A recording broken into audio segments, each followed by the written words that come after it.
Sometimes, what looks small and weak on the outside hides something powerful within.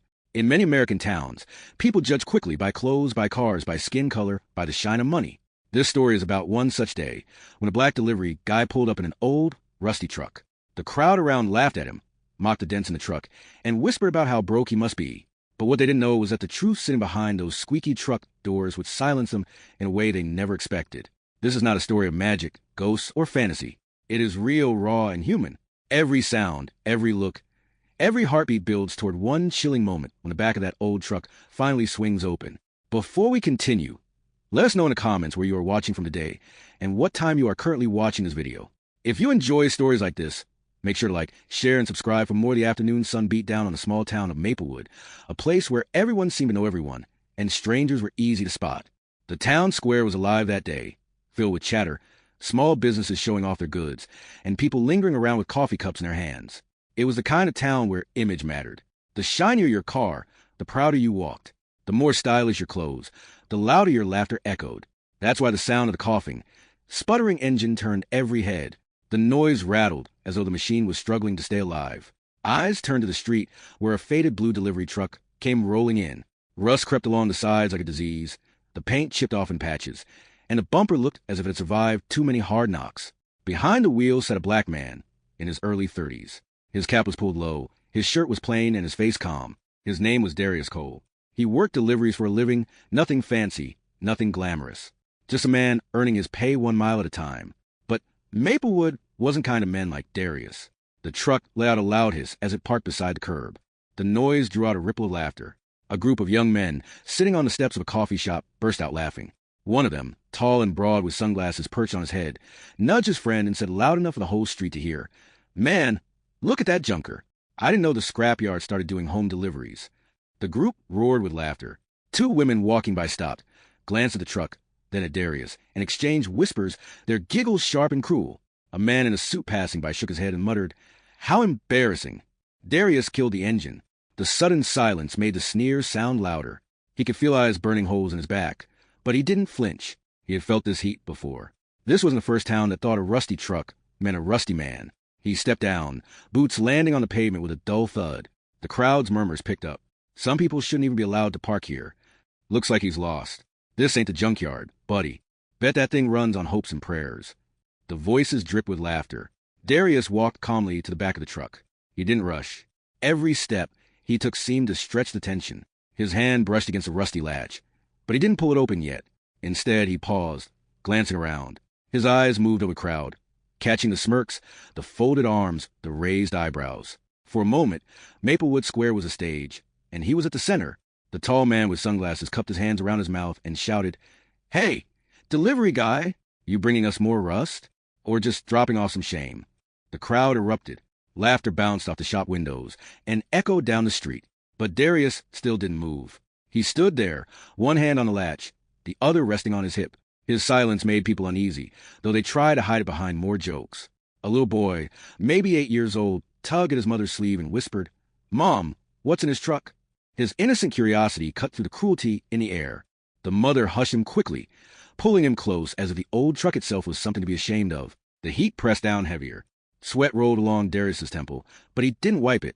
His eyes fixed on the latch, then back at the people. The pause was long, too long, and with every passing second, something unspoken built in the air. "Come on, man." Another voice mocked. "What you hiding in there? A pile of junk to match your ride." Someone else added, "Maybe he's delivering disappointment." More laughter. But beneath the laughter, faint unease flickered. Why wasn't he saying anything? Why was he just standing there, hand on the latch, looking calm while the whole town tore him apart? Finally, he shifted. The crowd leaned in, like sharks circling blood. His hand tightened on the latch. Metal groaned under his grip. His shoulders squared, his chest rising as he took a deep breath. A hush began to fall. Slowly, uneasily, like everyone realized at the same time that something was about to happen. And then he stopped. He didn't open the truck. He let go of the latch and stepped back. Confusion rippled through the crowd. The laughter stumbled, broke apart. The tall man with sunglasses frowned. "What's he doing?" he muttered. Darius turned toward the coffee shop steps. His eyes met the tall man's. The calm in his gaze wasn't weak. It was sharp, firm, like steel hidden under cloth. "You think it's funny?" Darius asked, his voice steady but low. The kind of voice that made people lean in without realizing. The tall man smirked. Yeah, I do.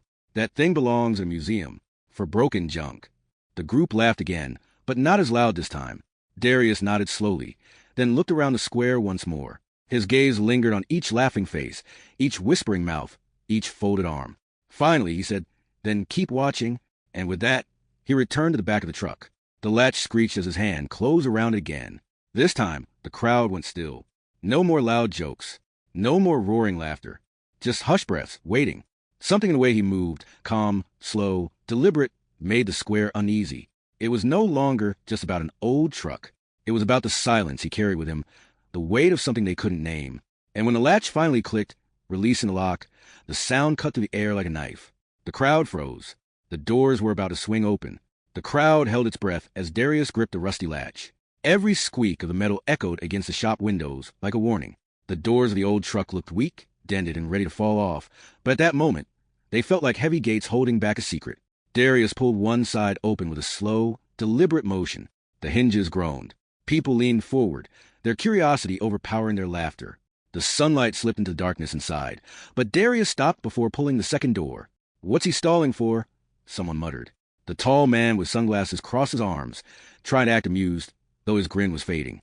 Probably nothing in there but empty boxes. He tried to chuckle, but it sounded forced. The second door creaked open.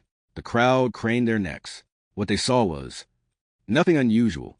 At least, not at first. Stacks of wooden crates set neatly inside, tied down with thick straps to keep them steady. No golden shine. No strange lights. Just crates. But there was something about how carefully they were arranged, the way they were locked down, that made the silence stretch longer. A woman scoffed. Seriously? All that drama for some old boxes? Darius stepped into the back of the truck. His boots thudded against the wooden floor, echoing like hollow knocks. He moved with focus, not sparing the crowd a glance, as though their laughter didn't exist. His hand gripped one of the crates, and he pulled it forward with surprising strength. The crate hit the ground with a heavy thump that silenced even the whispers. It was no ordinary box. It was big, sturdy, built from solid wood, and sealed tight with steel clasps. The tall man shifted uneasily. What's he delivering? Nobody answered. Nobody could. Darius crouched beside the crate, his movement steady. He pulled a small tool from his back pocket, slid it under the metal clasp, and forced it open with a snap. The sound cracked the silence like lightning.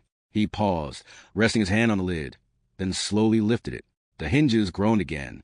The crowd leaned so far forward it was as if the whole town square might tip over. Inside the crate, wrapped carefully in layers of padding, sat sleek, polished equipment, rows of brand-new power tools. Drills, sanders, wrenches, all gleaming under the sunlight as though they had just left the factory. Gasps rippled through the square. One man in the crowd whispered, "That's thousands of dollars worth." Another muttered, "What's a guy driving a truck like that doing with gear like this?" Darius said nothing. He closed the crate and shoved it aside, pulling another forward. This one was even bigger. He cracked it open, revealing more equipment, larger machines this time, the kind used in serious construction jobs. The tools were spotless, high-end, far from what anyone expected to come out of a rusty truck. The whispers grew louder, heavier. The laughter was gone now, replaced with confusion. Curiosity was eating at them, and no one dared look away. The tall man finally called out, "What's all that for? Who you working for?" Darius's eyes met his for the briefest second before he turned back to the crates. His silence was louder than words. He climbed out of the truck, his boots landing firmly on the pavement. With slow, deliberate steps, he dragged the second crate closer to the edge, letting its weight scrape against the floor with a grinding sound. The noise set everyone on edge. "Is he going to open all of them?" someone whispered. The crowd edged closer, like moths drawn to a flame. Even those who had been laughing hardest were now standing straighter, their smirks replaced with tight jaws. Darius pulled another tool from his pocket, a small crowbar, and cracked open the lid. This time, it wasn't just tools. The crowd froze. Inside the crate sat carefully wrapped, heavy-duty generators, the type that could power entire construction sites or large buildings. New, expensive, out of place in the back of an old, rusty truck. The tall man took off his sunglasses, no longer able to hide his unease. He muttered under his breath, "What the hell?" One of his friends whispered back, "Man, this ain't normal. Who drives junk like that, but carries stuff like this?" Darius didn't answer. He didn't explain. He didn't know them words. Instead, he calmly closed the lid and straightened up. His silence forced every person in the square to fill it with their own questions. A boy tugged at his father's arm. "Dad, is he rich?" The father swallowed hard but didn't reply. Darius walked to the side of the truck, pulled a clipboard from the seat, and began jotting something down. He wasn't performing for them. He wasn't explaining himself. He was just working, as if the crowd didn't exist. But the crowd couldn't look away. The whispers turned into low arguments. Why has he got all that? Maybe he stole it. No, look, those crates are labeled. That's company shipment. Then why is he driving a beat-up truck like that? Suspicion began to spread like smoke. The same people who had laughed were now wrestling with doubt. Their pride was cracking. The tall man stepped forward a little, squaring his shoulders. He tried to reclaim his confidence. "Hey, delivery guy," he called out, his voice louder this time. "What's really going on here? Why you got all that in the back?" Darius looked up slowly, his expression unreadable. He didn't smile, didn't frown. He simply held the man's gaze. And then, in a calm tone that carried across the square, he said, "You'll see." That answer hit the crowd harder than any joke could. It wasn't a threat. It wasn't a plea. It was a promise. The silence afterward was chilling. People exchanged nervous glances. A few stepped back, uneasy. Darius returned to his clipboard, his pen scratching against the paper. The sound was too soft to hear clearly, but in the tense silence, it felt like thunder. The crowd was hooked now. Whatever he was about to do next, they knew they wouldn't be able to look away. And then, as if to remind them the show wasn't over, Darius walked back to the truck, rested his hand on the side, and tapped it twice with his knuckles. The sound was dull, heavy. It echoed strangely, as though something inside was bigger than the crates they had already seen. The crowd stiffened. What else was in there? The square was no longer laughing. The people who had once mocked Darius now stood quiet, restless, eyes locked on the old delivery truck. What had started as a moment of ridicule had shifted into something heavier, something no one in Maplewood had expected. The tall man with sunglasses held his ground at the front of the crowd, but even he wasn't smirking anymore. His jaw was tight, his sunglasses now shoved into his pocket, and his arms folded stiffly across his chest. He didn't like being thrown off balance, especially not by someone he thought he could humiliate. Darius stood calm as ever. He wasn't rattled, wasn't flustered. His shirt clung to his back with sweat, but he carried himself like a man who had all the time in the world. His silence, more than anything, was what got under their skin. He didn't fight their mockery with words. He let the weight of his actions speak louder. He tapped the side of the truck again. The hollow sound rang out, strange against the wooden crates they had already seen.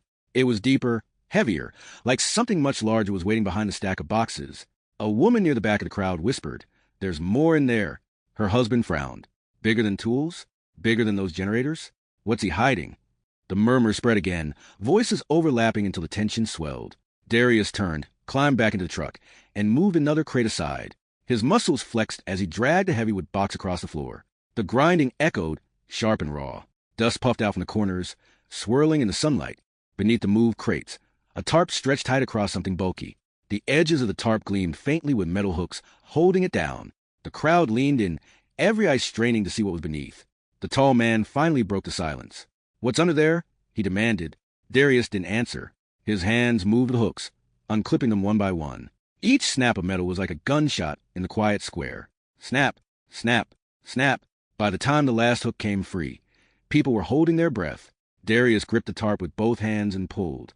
The thick fabric peeled back, rolling with a heavy drag. Gasps exploded through the crowd. Underneath the tarp sat a machine, large, gleaming, and industrial. It wasn't rusted or old like the truck that carried it. It was modern, spotless, and clearly expensive. A 3D concrete printer, the kind used to build houses in record time. Its steel arms were folded neatly, its wiring protected. But even in its stored state, it looked like power and progress wrapped into one. The whispers turned sharp. That's construction tech. That thing can build walls, whole buildings. What's it doing here? The tall man's friends exchanged uneasy looks. One muttered, "Man, that thing costs more than every car on this street." The tall man's face hardened. He shouted, "Where'd you get that? Nobody like you drives a busted truck and carries something like this." The crowd stirred, some murmuring in agreement, others shaking their heads. The question was bold, but it echoed what many were already wondering. Who was Darius, really? Darius stepped down from the truck slowly, his boots steady on the pavement. He walked past the crowd of staring faces and stopped at the tall man. Their eyes locked. "Funny," Darius said quietly. "You judged the outside before knowing what was inside." The tall man clenched his jaw, but he didn't reply. Darius didn't linger. He turned, picked up the clipboard again, and scribbled notes without explaining further. His calm made the crowd uneasy. The fact that he didn't try to justify himself made the weight of his presence even heavier. A teenager near the front whispered to his friend, "What if he owns all that?" His friend shook his head. "No way. Look at that truck." But doubt was already spreading. The old truck didn't match the wealth of what it carried, and that mismatch gnawed at everyone's pride. The silence grew thick again, but it was broken by the sound of heels clicking. From the edge of the crowd, a woman in a sharp gray business suit stepped forward. Her name was Lisa McAdams, a local realtor known for being bold and sharp-tongued. "Well," she said, loud enough for everyone to hear, "this just got interesting." She crossed her arms and tilted her head, studying Darius. "That machine could build homes. You planning on starting construction in Maplewood, mister?" The crowd shifted nervously. It was the first direct, serious question, not mockery, not accusation. Curiosity was beginning to outweigh ridicule. Darius looked at her. For a long moment, he didn't answer. Then he said, "You'll see soon enough." The vague reply unsettled them further. It wasn't what they wanted. They wanted clarity, an explanation, something to ease a strange discomfort spreading through them. But he gave them nothing. Lisa narrowed her eyes. She wasn't used to being dismissed. "This town doesn't like secrets," she said coldly. Darius's gaze held hers, steady and unflinching. "This town doesn't like truth either, if it comes in the wrong package." The words cut sharper than anyone expected. A few people looked away, ashamed. Others frowned, defensive. The tall man shifted angrily but stayed silent. Darius walked back to the truck, climbed inside again, and pulled at another strap. Another tarp shifted, revealing even more equipment beneath: mixers, hoses, stacks of sealed material. The kind of setup one would need to build not just one house, but many. The crowd erupted in whispers again. What's he doing here? Is he planning a project? Why'd he come to Maplewood? Even the children could sense something big was unfolding. The laughter of earlier seemed like a distant memory now, replaced by a growing edge of suspense. A police officer, drawn by the commotion, walked up to the edge of the crowd. His eyes widened as he saw the equipment inside the truck. "What's going on here?" he asked firmly. Nobody answered. All eyes turned back to Darius. He didn't look at the officer. He didn't look at the crowd. He simply tugged one last strap free, letting the tarp fall completely away. The entire back of the truck was now revealed, packed with equipment worth more than the square's mocking crowd had probably ever seen together in one place. The square was silent again, and Darius, calm as ever, said only 3 words: "Not what you expected." The crowd stood frozen in silence. The back of Darius's rusty old truck no longer looked like junk. It looked like a moving warehouse filled with power, money, and possibility. Everything about the moment clashed with the image they had laughed at earlier. The tall man's friends shuffled uneasily on the coffee shop steps. Their earlier jokes about scrap metal now sounded foolish, even to their own ears. Nobody wanted to repeat them. Nobody wanted to be the next one Darius's calm eyes fell on. The police officer stepped closer to the truck. His hand brushed his belt out of habit, though there was no threat, just confusion. He cleared his throat and asked, "Sir, do you have paperwork for all this equipment?" Darius looked at him without flinching. Then, without a word, he reached for the clipboard he had been carrying. He handed it over. The officer flipped through the pages. His eyebrows rose slightly as he read. He adjusted his cap, then turned to the crowd. "Everything's in order," he said flatly. The words dropped like a stone in water. The ripples moved through the crowd. For a second, there was relief. Then there was discomfort, because if everything was legal, then that meant one thing. The man they mocked wasn't struggling at all. He was working on something bigger than they had imagined. Lisa McAdams, the realtor in a gray suit, crossed her arms tighter. She tried to maintain her sharp tone. "If it's all legal, then tell us why you're here. What do you plan to do with this equipment in a small town like Maplewood?" The crowd leaned in again. Everyone wanted the answer. The kids pressed closer to their parents. Business owners leaned out of their shop doors. Even the old folks sitting on the benches squinted, waiting for the truth. But Darius didn't answer. Not directly. He walked back to the truck and grabbed another crate. His movements were heavy, purposeful. He set it down hard on the pavement. The wood rattled. Then he pried it open. This time, what lay inside wasn't just tools or machinery. It was rolls of blueprints. Large sheets, carefully rolled and labeled. He pulled one free, unrolled it, and clipped it against the side of the truck so the wind wouldn't take it. Gasps echoed again. The blueprint wasn't for a single house. It was for a full block, rows of neat homes, parks, and a small community center. Streets were drawn carefully, names already marked, with the layout of an entire neighborhood. The crowd surged closer, whispering, "He's building houses. Not just one. Look at that. That's a whole new development. In Maplewood? But why here?" The tall man pushed forward, tried to reclaim the stage. Wait.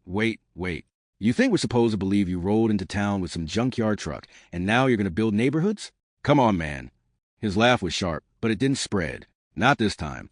Because the blueprint was real. The machines were real. The paperwork was real. Lisa stepped closer. Her eyes narrowed at the plans. "These aren't small houses," she said. Her tone was no longer mocking, but cautious. These are solid, affordable, community homes. The officer turned to Darius. You're planning to start a housing project here? Darius finally spoke, his voice steady, low, and measured. Not planning. Starting. The word hit the crowd like a hammer. Starting? Someone repeated. As in already? Darius folded the blueprint back up and slid it under his arm. He didn't explain further. He simply moved back to the truck, pulled out another crate, and set it down. Inside were survey markers, paint cans, measuring tools, all the equipment of a team ready to break ground. The crowd was now buzzing, restless. The mockery from earlier was gone, replaced with a strange mix of awe and fear. Because if what he said was true, then this man, the one they had laughed at for driving an old truck, was about to change their town. The tall man stepped forward again, voice rising. Why here? Why Maplewood? We didn't ask for this. Darius looked at him, calm as ever. You don't ask for change. It comes. The words hung heavy. A group of teenagers whispered among themselves. One of them said, Man, if he's building new houses, does that mean jobs? Another nodded quickly. Yeah, work, money, opportunities. Older townsfolk muttered too. Some feared higher property taxes. Outsiders moving in. Others saw hope, new homes, maybe better lives for their kids. The town square was no longer mocking him. It was divided, pulled between pride and possibility. Lisa's sharp voice cut through again. If you're serious about this, then you'll need permits, land rights, partnerships. You can't just roll in here and think you'll do as you please. Darius met her gaze, his calm piercing through her confidence. You'll see the papers soon enough. The crowd stirred again. His vagueness kept them hooked.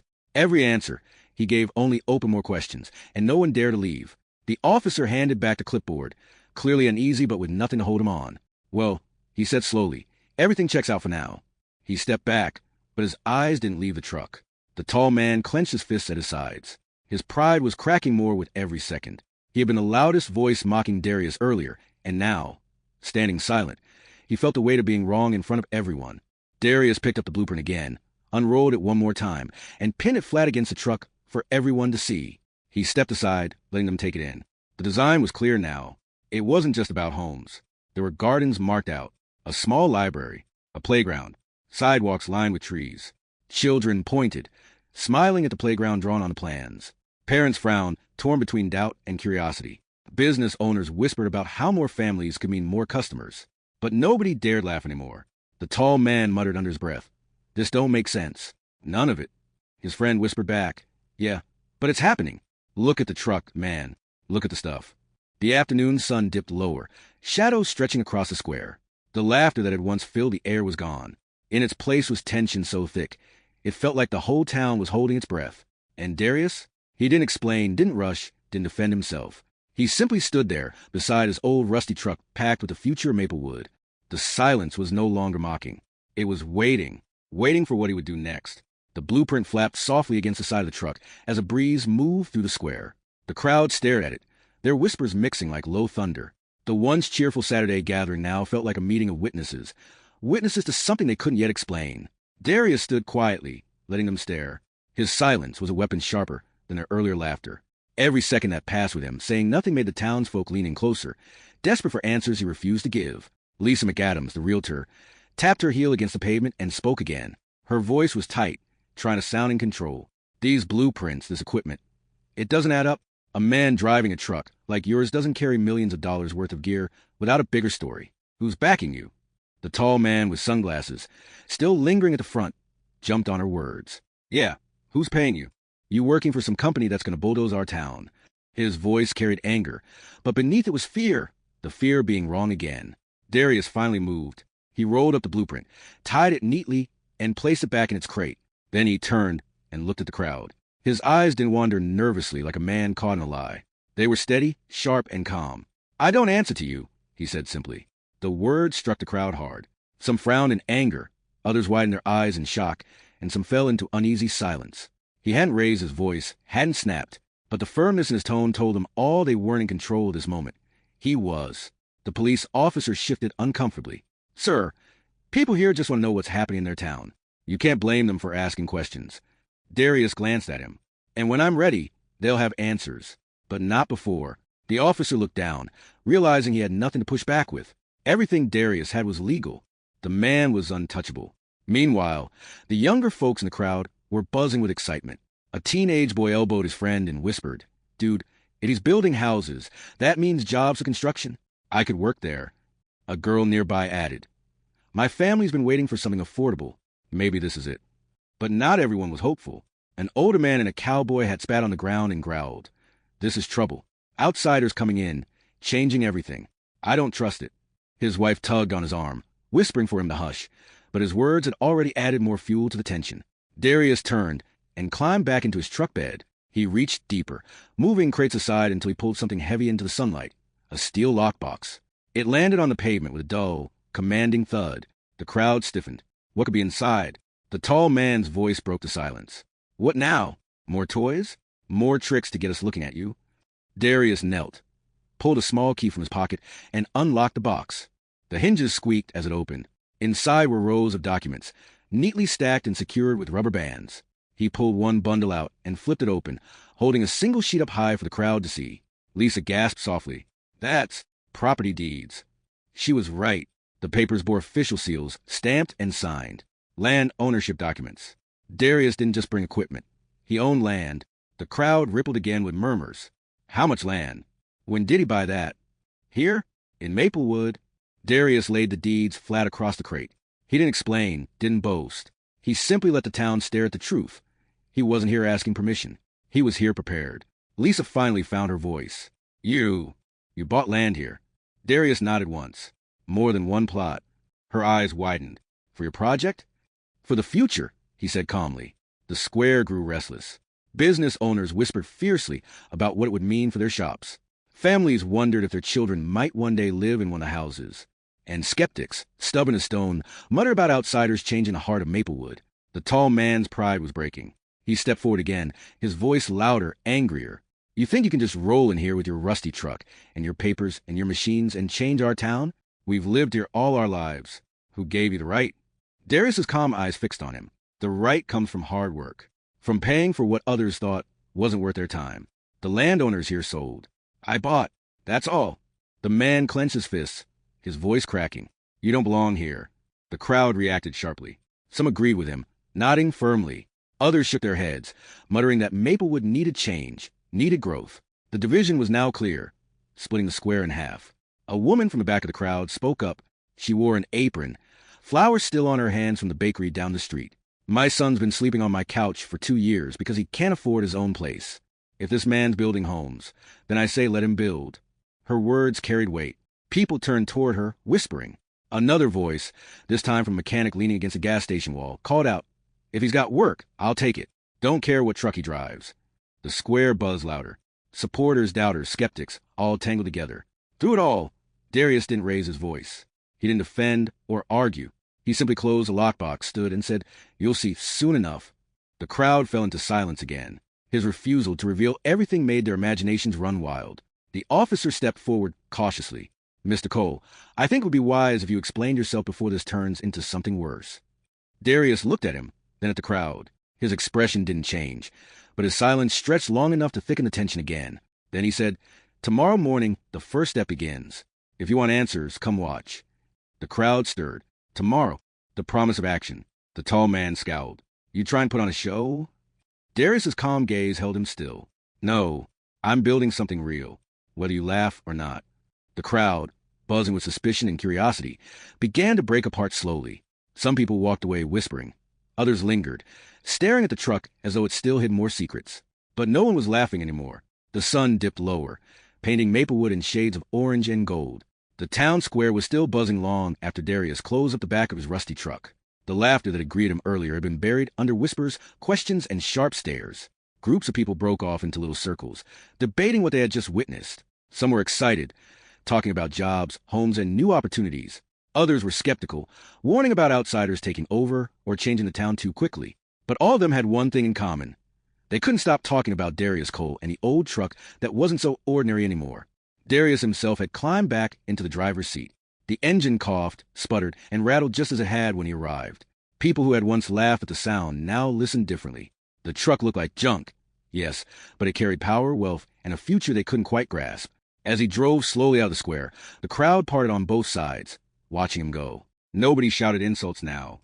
Nobody dared. They only stared, their eyes filled with questions that had no answers yet. The tall man with sunglasses glared as the truck rolled past him. His pride was shattered, but his anger burned brighter. He muttered to his friends, "I don't buy it. Nobody like him just shows up with all that. Something's off. I'm going to find out what." His friends didn't answer. They weren't laughing anymore either. That night, Maplewood couldn't sleep. At the diner, men hunched over coffee cups, whispering about blueprints and machines. At the bar, workers speculated about job opportunities and how much a paycheck from Darius might be worth. Families at kitchen tables argued, some saying change was good, others saying it would destroy their quiet town. Meanwhile, Darius sat alone in a small rented cabin on the edge of town. Papers covered the table, more blueprints, schedules, and notes. He moved quietly, his pencil scratching against the paper, his face calm but sharp. He wasn't here to argue or beg. He was here to work. The only sound in the cabin was the tick of an old clock and the occasional rustle of paper. Darius didn't need the town to like him. He needed them to see. The next morning, Maplewood woke to the roar of an engine, not the sputtering cough of Darius's truck, but something louder, heavier. People poured out of their homes, squinting into morning light. Down Main Street rolled a convoy, flatbed trailers carrying equipment that had been hidden in Darius's truck. The machines gleamed under the sun as they were unloaded onto an empty field at the edge of town. Bulldozers, cement mixers, and a massive 3D concrete printer that had stolen everyone's breath the day before. The crowd gathered quickly. Some came out of curiosity, some out of skepticism, and some out of hope. Children tugged on their parents' arms, pointing excitedly. Farmers leaned against their trucks, chewing slowly, eyes sharp with suspicion. Shopkeepers closed their doors early just to watch. At the center of it all stood Darius. His plain shirt was already dusty, his cap pulled low, and his clipboard in hand. He moved with focus, speaking in short, calm instructions to the small team of workers that had arrived with the convoy. Set it there. Keep the ground level.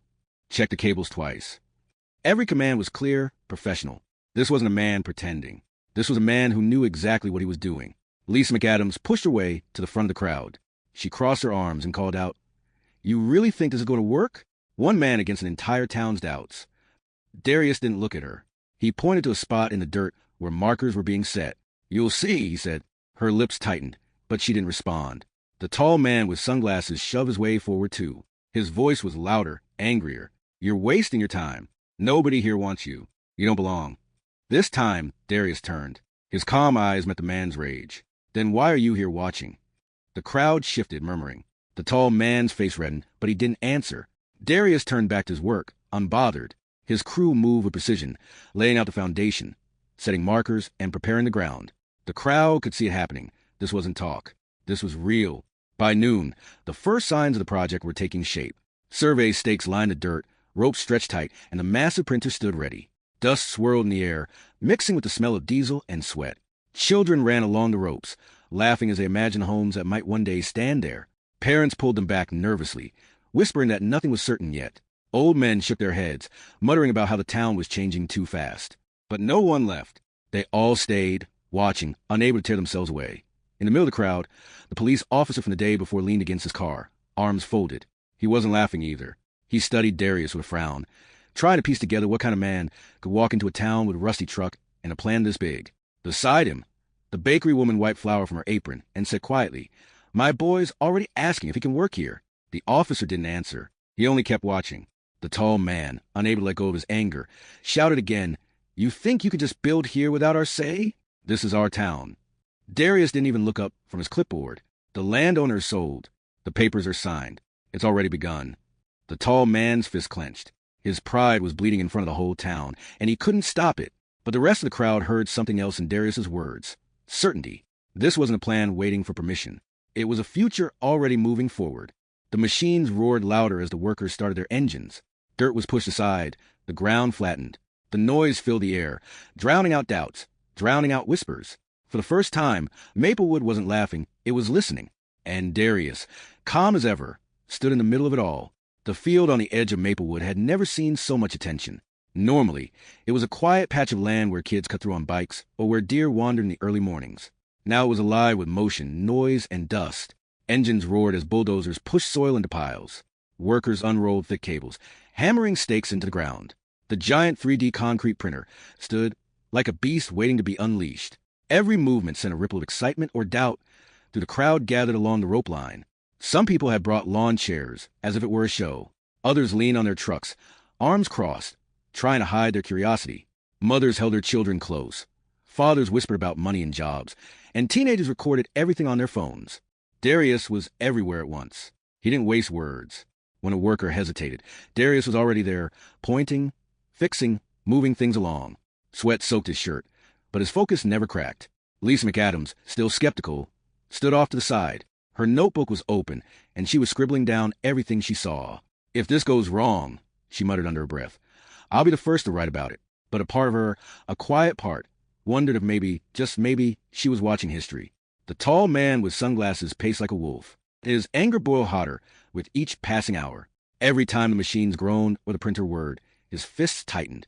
He couldn't stand seeing Darius in control, commanding attention, stealing the spotlight that had once belonged to men like him.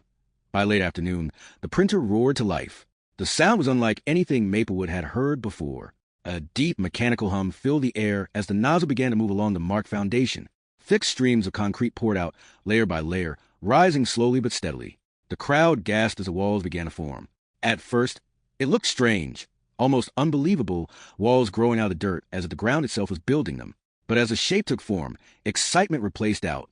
A house was rising, right before their eyes, and no hammer or nail was in sight. Children cheered, their voices breaking through mechanical noise. "It's like magic," one boy shouted. His mother quickly hushed him, whispering, "Not magic, machines." An old man adjusted his cap and muttered, "Never thought I'd live to see this." Within hours, a full structure stood in the field. Not finished, not polished, but real. A roof would come later, windows too, but the skeleton of a home was there. Strong, solid. The crowd surged closer, pressing against the ropes, their eyes wide with wonder.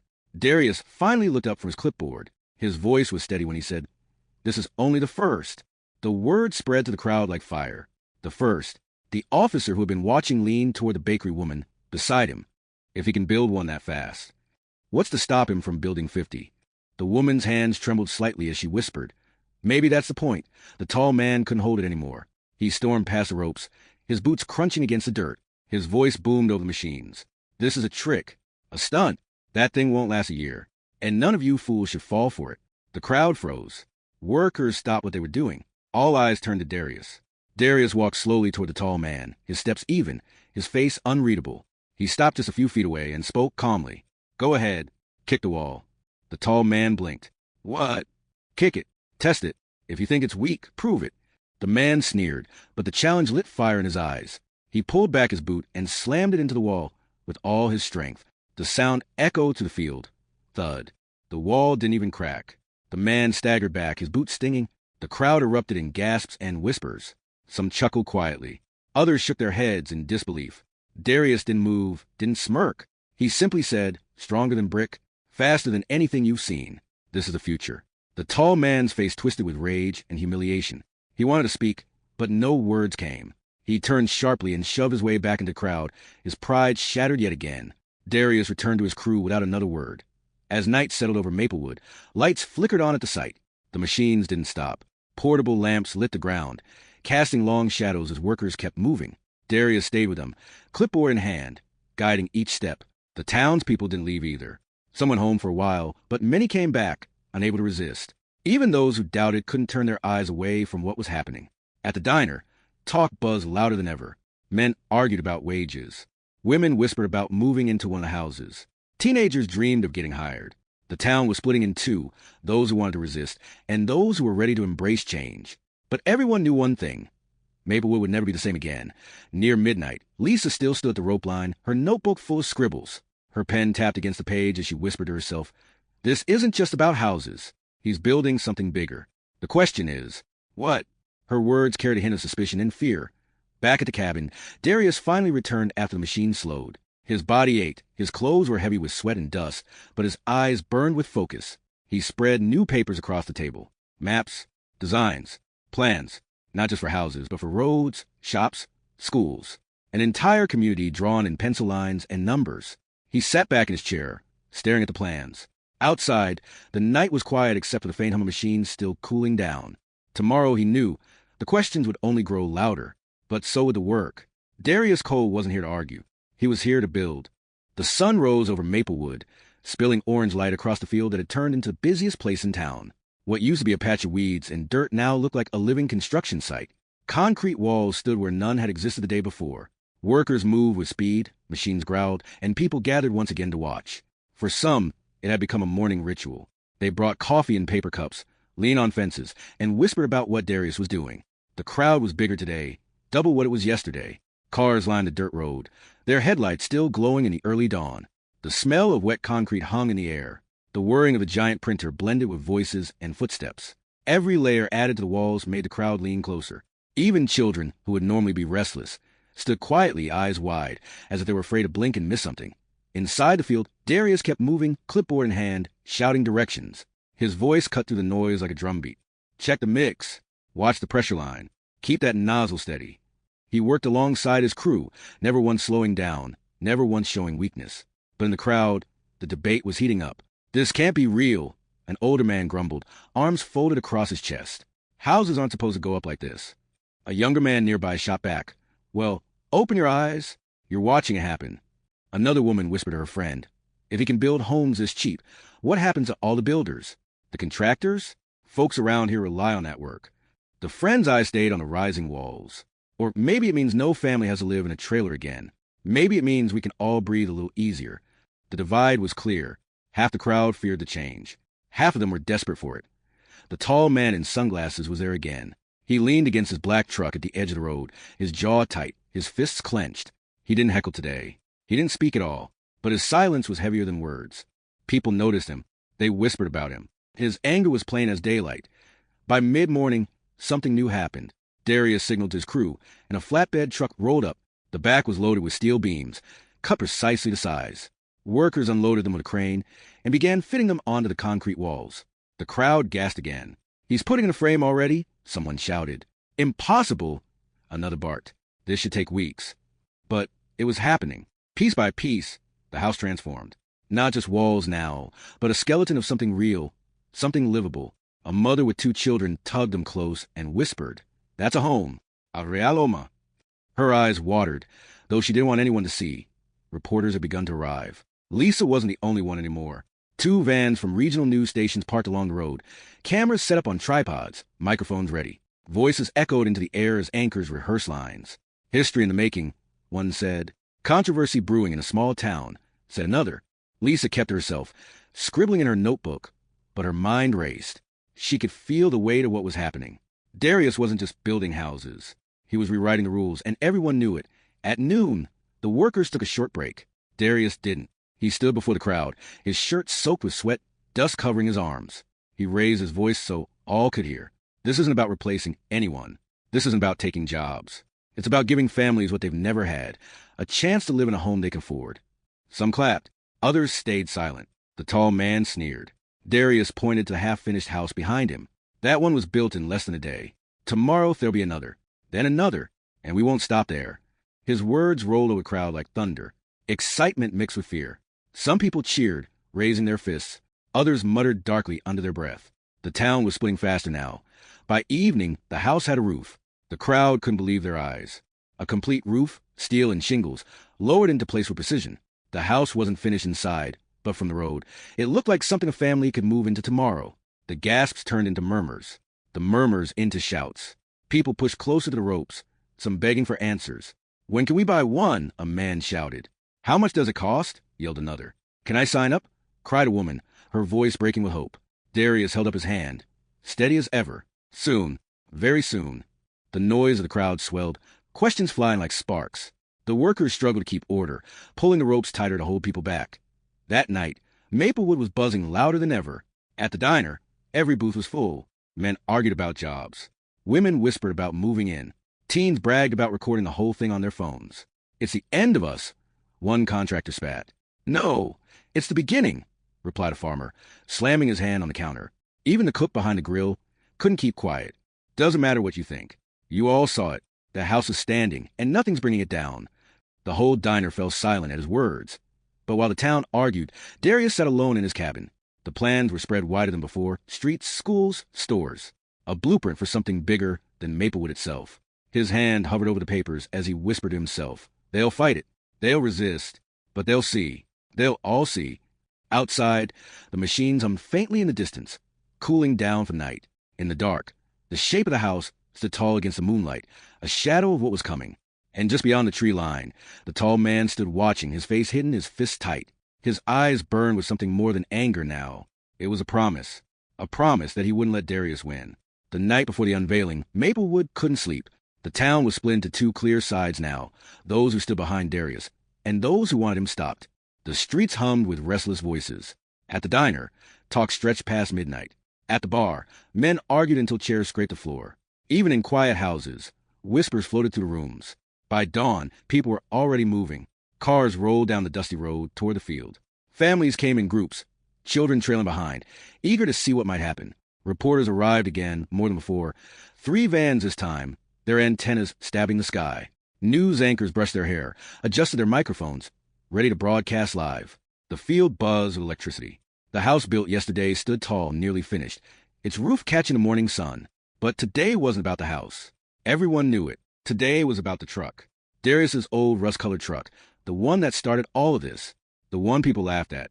It sat at the edge of the field, dirt caked on its tires, paint flaking like sunburned skin. The crowd circled it slowly, as if it were a mystery box that might burst open at any second. The tall man in sunglasses was there again, leaning against his black truck, his jaw locked tight. He hadn't missed a single day, and his presence hung like a storm cloud. Darius arrived just before noon. His shirt was clean for once, though his hands were still rough and scarred from work. He didn't rush. He walked with the same steady rhythm that had carried him through every moment of doubt, every sneer, every whisper. When he reached the truck, the crowd pressed forward. Shouts rose above the buzz.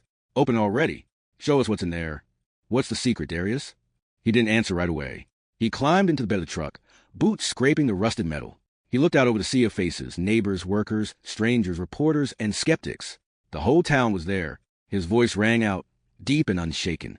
"For months, you've laughed at this truck. You've said it's junk, that it doesn't belong. But this truck carried the future. And today, I'm going to show you." The crowd held its breath. Even the wind seemed to pause. Darius turned, gripped the latch, and yanked the doors open. For a moment, silence swallowed everything. Inside the truck wasn't junk. It wasn't old tools or piles of scrap.